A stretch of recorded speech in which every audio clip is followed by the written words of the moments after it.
So for those of us who are out here who are doing the scenario planning, what signposts should we be looking for to use in terms of ratcheting up, implementing that scenario planning that we would then have to start to execute on, which we hope, of course, we never have to do so? Yeah, it's a great question, Steve. And, I think Bonnie did just a wonderful job of laying out the cascading effects of any type of cross-strait conflict. The meta point that she, I think, put on the table is that it's impossible to view Taiwan as an annex of US-China competition anymore. There was a time when it was viewed as sort of a feature of US-China rivalry. It's not. It's a global issue with global repercussions. And I think that awareness has really sunk in recent years, certainly in Europe, but in Asia and elsewhere. To your question, Steve, I'll put a few on the table. Bonnie may have additions or amendments to this, but the most obvious would be if Taiwan were to declare formal independence. But there are other instances as well. If the United States recognized Taiwan as an independent state and restored formal diplomatic relations, that would be, I think, a tripwire. If the United States reintroduced mutual security commitments to Taiwan, if the United States permanently stationed troops on Taiwan and used Taiwan as a platform for force projection in Asia, that would be a significant event. And if China were to begin warning publicly that their patience has been exhausted and that action is needed, if they begin mobilizing reservists, standing up blood banks, requisitioning trains and civilian platforms, that would certainly be a signal. The broader point that I'm trying to make, though, is that there isn't one single act or actor that could be the impetus or spark for this. That this is an interactive process, an interactive set of issues, and any of the three sides could take actions that could lead to sharp escalation. And the future certainly is not preordained in this regard. Bonnie, did you want to add on? Oh, I think that's terrific. And I would say we would really see a national mobilization effort on the part of China. My understanding is that the conduct of the military exercises after Nancy Pelosi's visit was obviously fairly significant, but it was really the one command in China, and maybe two air bases where aircraft took off from. And this last time when President's high transit in the United States, you had the Shandong carrier conducting sorties as well. But these did not involve the entire country. And I think that there would be many examples of a real nationwide mobilization effort, which Ryan alluded to, and John Culver has written about, I think, very eloquently. And so if you're in the intelligence community, you're watching these kind of signals, and we would see it. Now, whether or not the United States would be able to mobilize ourselves and respond in a reasonable period of time is another question entirely. Some people have suggested to me, even if we have several months, that doesn't necessarily mean that we could muster a very effective effort to respond.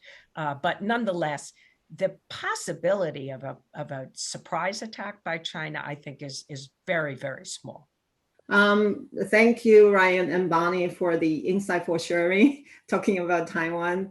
And thank you, Steve, for providing the opportunity to AmChams Taiwan shooting the first question. As a board member of the AmChams Taiwan, we hope to get some insight from the two esteemed speakers as what advice we could offer to our member companies and foreign communities at large. Specifically, what advice would our speakers provide to the Taiwan government in support of foreign investment interested in investing in Taiwan in this juncture? I can get us started, but I hope that Bonnie will supplement. It's a really good question, Cynthia, and I'm glad you asked it. One immediate thought that I have is that it would be helpful for there to be greater coordination between Washington and Taipei on the songbook that we sing from in talking about the threat that Taiwan faces. Because I think that there are a lot of well-intentioned senior American officials who believe that it is value additive to Taiwan to raise alarm about the threats that Taiwan faces. And they think that they are doing a service to improvement of readiness for the possibility of a future invasion. I think what you've heard from Bonnie and me is that this idea of a bolt from the blue invasion is probably not something that we need to be overly alarmed about in the near term, but that having inconsistent messaging from Washington and Taipei about the nature of the threat is actually problematic. It creates space between both sides, but it also has consequences for Taiwan. You know, President Tsai is trying to find people to join an all-volunteer military force. That's harder to do if senior American officials are warning every day about imminent risk, and The Economist is running headlines on its magazine about Taiwan being the most dangerous place on earth.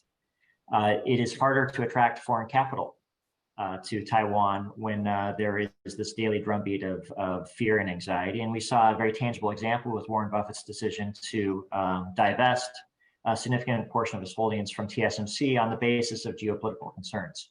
So these aren't hypotheticals, these are tangible realities. And the more that there can be a meeting of the minds between Washington and Taipei on how to talk about and characterize this challenge, I think the stronger of a position Taiwan will find itself for being able to attract capital and sort of strengthen the core of Taiwan society. Because at the end of the day, a strong, healthy, vibrant Taiwan is in Taiwan's interest, obviously, but it is exactly what American strategy is designed to promote. Yeah. I will just briefly add for Cynthia that I think that there's a lot of gray zone, what we call sort of gray zone challenges that are threats from beneath the, that would be under the threshold that would actually trigger a kinetic conflict. And as you know very well, of course, being in Taiwan, it's the cyber attacks and disinformation. I was in Taiwan when the story broke that Biden had this plan to destroy Taiwan, which, I mean, to me was so ludicrous. And yet so many people I spoke to were really very concerned about this. And I referred earlier to the sort of lingering anti-Americanism. Some of it is just skepticism about whether or not the United States would come to defend Taiwan, would put its own sons and daughters at risks. Some of it is really sort of anti-Americanism. So, you know, I think we need to build up more confidence in the United States. I think we need to educate our own people in the U.S. and Taiwan needs to educate its people about the relationship, about the realities of the threat. That's something that's only been happening in recent years. For a long time, Taiwan's military bases were closed. They didn't allow any of the public, you know, to come on. It's only been in recent years that they've actually been landing their aircraft and exercises on highways. I think that there needs to be more integration of the civilians in what I refer to as total defense, because if you look at the strategies that are used in places like Finland and Sweden and the Baltic states, where the civil society and civilians are engaged in civil defense, and that, you know, there's this effort by the Frontier Alliance and the Kuma Academy and a few of these other things in Taiwan. They're disconnected from the military and from the government.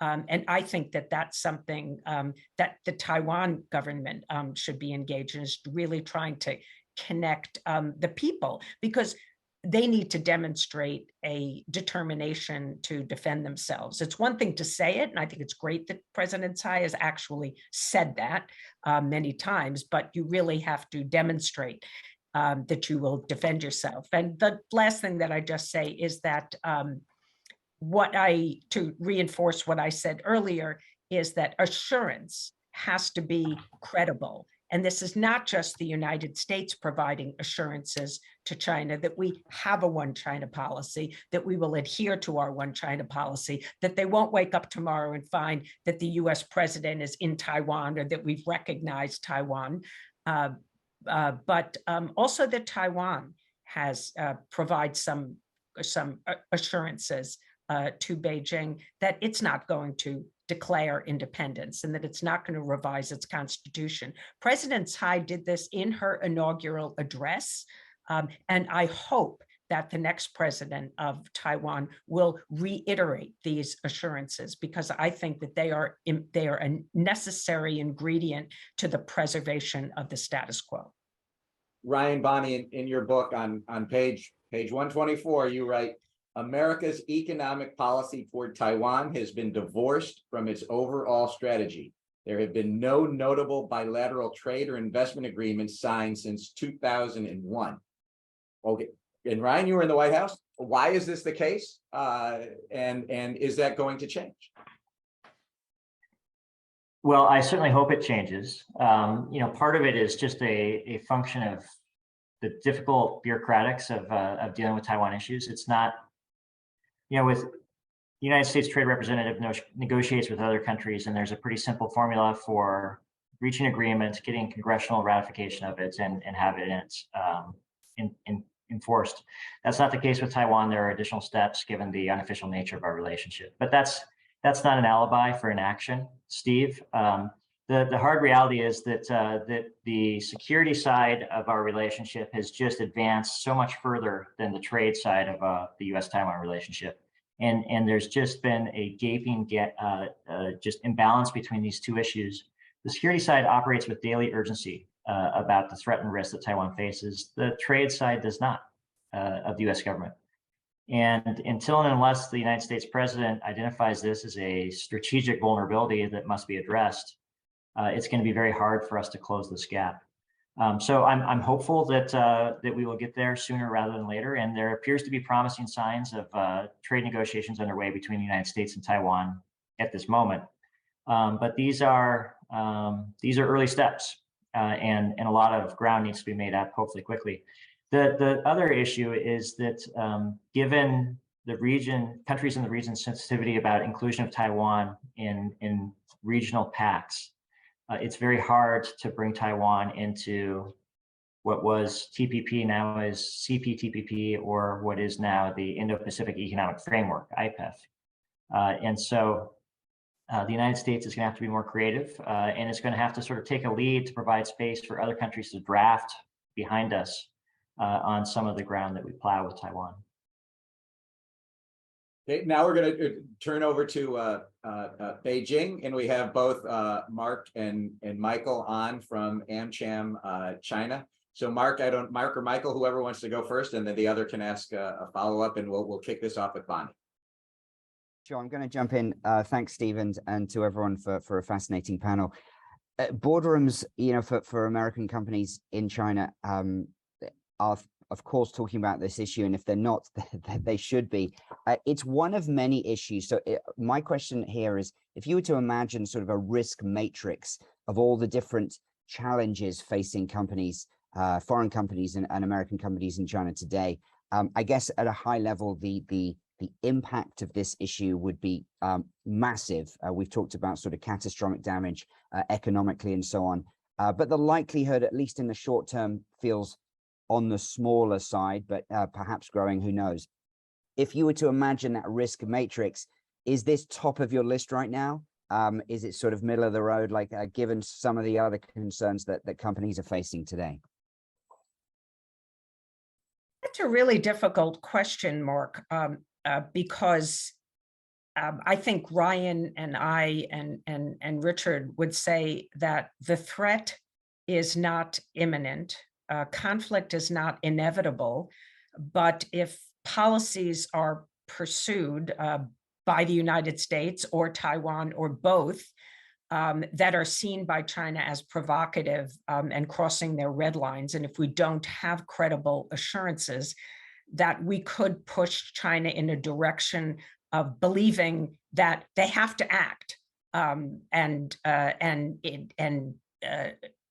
use force in some way. May not be a complete invasion. And Ryan writes in his section about some of those scenarios of what other ways that China could use force. But the risk is so great because Taiwan, I believe, is the only real scenario that could lead to a major US-China war. And this would be a war between two nuclear powers. There is no confidence, I think, that that many people have, that escalation could be controlled. China might believe that it has a bigger stake in Taiwan than the United States has, but I'm not so sure. If we get into this war, then I think we are going to commit a great deal to it. And so this is so serious. It is a conflict that would be so catastrophic that it really is very, very high on my list, even though I don't think that it is likely to happen in the near future and can be avoided. Yeah, I would just add, Steve, that you know, the historic pattern in the United States is complacency in the face of threats until we get punched in the face, and then we respond overwhelmingly, and that just sort of reinforces, I think, the point that Bonnie was making. Michael, did you have a follow-up? Yeah, I did. So first of all, Ryan and Bonnie, thank you for covering this very important topic. You can just see by the folks from everywhere in the region that are on how much interest there is. So Steve, thanks for hosting this. I had a chance to talk to one US congressman who had done one of these visits, congressional visits to Taiwan. And I asked him, I said, what did you get out of the visit? And he said, well, first of all, I was only there for 12 hours. And so, I mean, that sort of made a statement to me, but I don't think we can stop people from visiting. I wonder if the two of you have some suggestions or a roadmap, if we could sort of publicly say, you know, if you're going to go to Taiwan, or hopefully, and if you're also going to go to mainland China, what are some things that congressmen and women should be getting out of these visits, and how can we sort of direct it in a way that actually has positive takeaways to the relationship and the information? Because I do think it's important that people visit both, you know, Taiwan and mainland China. And I do think that we need to make those more productive instead of just political stunts. So any ideas for a roadmap for how to make those visits effective? Wow, that's a really difficult question, because I think that, you know, there's sort of the standard things that every congressman has to do. They don't have a lot of time, so they can't spend a lot of time on the ground. And of course, they need to meet with the president. They need to have good conversations and get great briefings from AIT, our folks on the ground.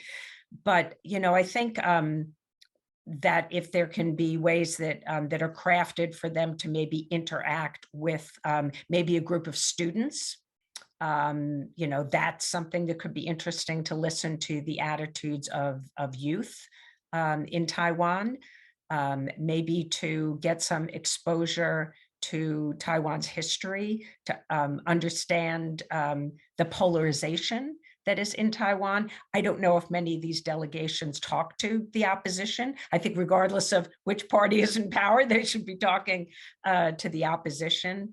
I assume that they're talking to people in the legislature, but basically what I'm trying to say is that they should hear some diversity of views, so it isn't structured in a way where they have 5 meetings and they just hear the same thing from, you know, every person that they meet with. Michael, I agree with everything that Bonnie has said. When I'm asked this question from members of Congress and others that are considering going, I try to encourage them to do a few things. The first is to listen to how Taiwan's leaders evaluate the nature of the threat that Taiwan faces. The second is to encourage them to listen to what Taiwan's top priorities are, because it's probably not as much of a surprise to people on this call as it is to folks in Washington, but military issues aren't always the first thing on President Tsai's mind. And it's important for people in Washington to be sort of sensitized to that. And then the third is to try to try to get some practical business done, so that this isn't just a photo opportunity, but a real effort to advance priorities that benefit the American people. But this is going to be a larger issue, I think, over the next 12 months, because I think that there will be a pattern of Republican presidential aspirants wanting to have a picture with the backdrop of Taipei 101. We've already seen Mike Pompeo, who has dropped out of the race before most people knew that he was in it, but he made several trips to Taiwan. Glenn Youngkin is in Taiwan this week. John Bolton is traveling to Taiwan. This will be a pattern, and so the more that all of us as a community have an opportunity to encourage these efforts to be used for productive purposes, I think the better off we'll all be. And now for a Southeast Asia focused question, we have the AAP Vice Chair and longtime business leader in the Philippines, George Drysdale. George? Yeah, good morning, and thank you, Ryan and Bonnie. I live in the Philippines, and my question really is for Taiwan's neighbors. We're 80 miles from Taiwan. And what should be the kind of lessons learned or strategic initiatives of countries like the Philippines with respect to this issue, especially as the U.S., especially with the new president Marcos, who's going to be in Washington meeting with Biden on Monday and having a number of other meetings in the U.S. What are the what should we be looking at from a Philippine perspective? Is the U.S. just kind of same thing?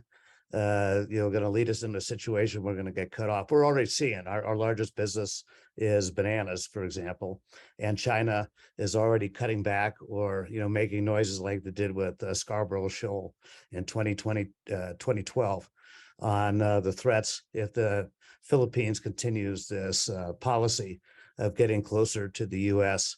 and more balanced, at least vis-a-vis the previous president Duterte towards China.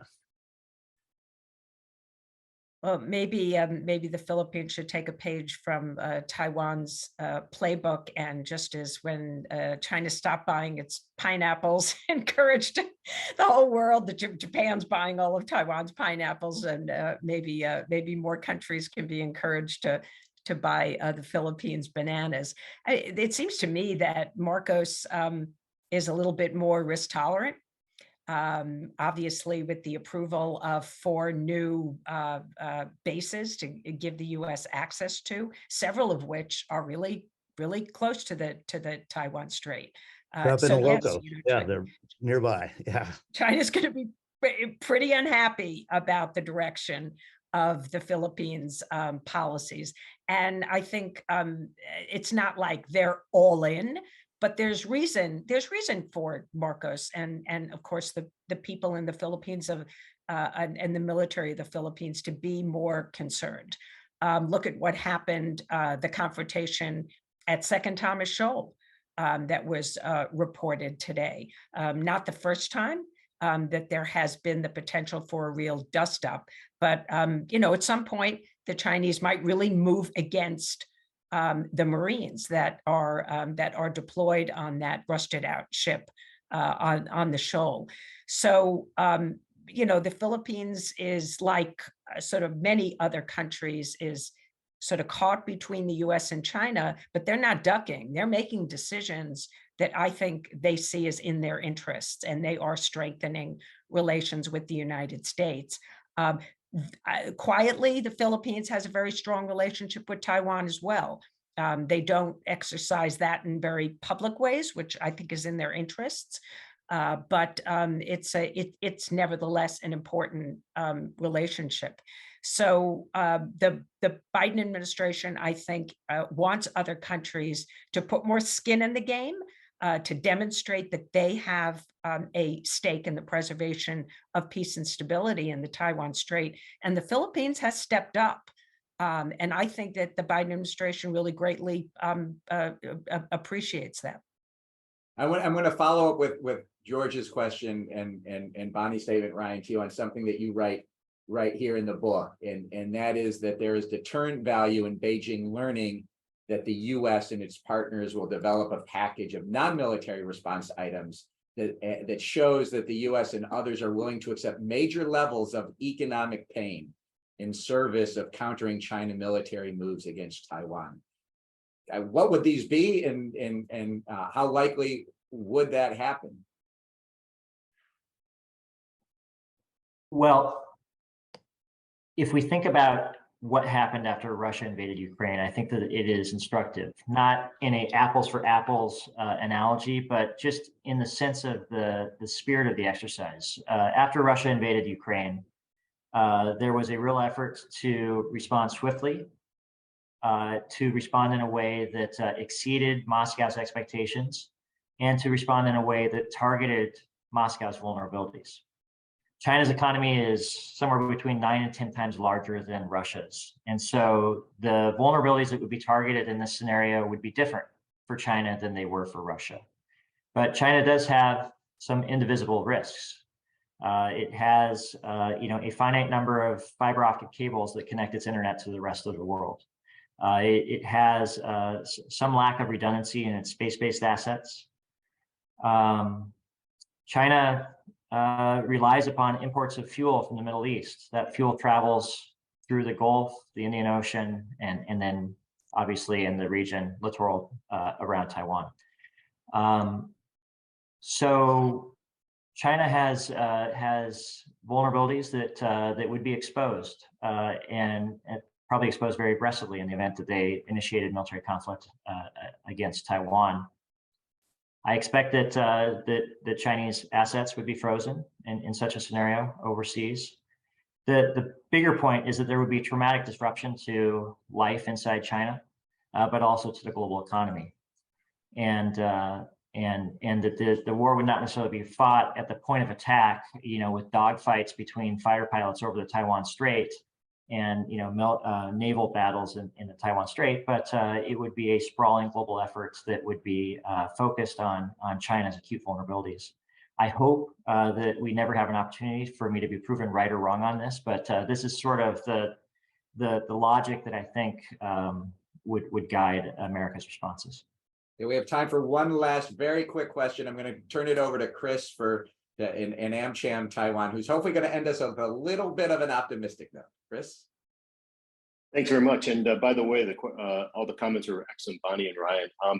I just was asking, we're seeing Taiwan lose a lot of their diplomatic allies one by one. They're being picked off by China. I'm just wondering, is that pushing countries into a corner where they're going to start looking at, let's say, some of the lessons from, let's say, the Korean model, which is, North and South Korea both admitted into the United Nations in 1991. Is there discussions or is an idea where we can still respect, the fact that we're not going to, from the U.S. side, accept Taiwan independence, but at the same time, think about dual recognition, where Taiwan is recognized somewhat different than China, but both countries get some sort of recognition, so we can move forward on economic policies that seem to be hung up on these issues. Thank you.